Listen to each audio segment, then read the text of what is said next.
ایک اور حدیث میں ہمیں پتہ چلتا ہے، بڑی کمال کی حدیث ہے، یہ شارٹ کٹ ہے جنت میں جانے کا۔ اے معاذ، جو بندہ اللہ کا شریک نہیں ٹھہراتا، 5 وقت کی نماز پڑھتا ہے، وہ رمضان کے روزے رکھتا ہے، تو ہوگا کیا کہ قیامت کے دن اس کو بخش دیا جائے گا۔ تو معاذ بن جبل یہ حدیث سن کے بہت خوش ہوتے ہیں، کہتے ہیں یا رسول اللہ، کیا اب مجھے الاؤ کرتے ہیں میں کہ لوگوں کو یہ خوشخبری سنا دوں؟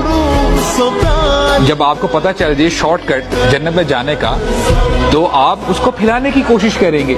تو معاذ بن جبل کہتے ہیں یا رسول اللہ، آپ کے مجھے پرمیشن دیتے ہیں کہ یہ حدیث جا کے میں لوگوں میں عام کر دوں؟ تو رسول اللہ ان کو روکتے ہیں، کہتے ہیں ذر الناس یا معاذ، لوگوں کو چھوڑ دو۔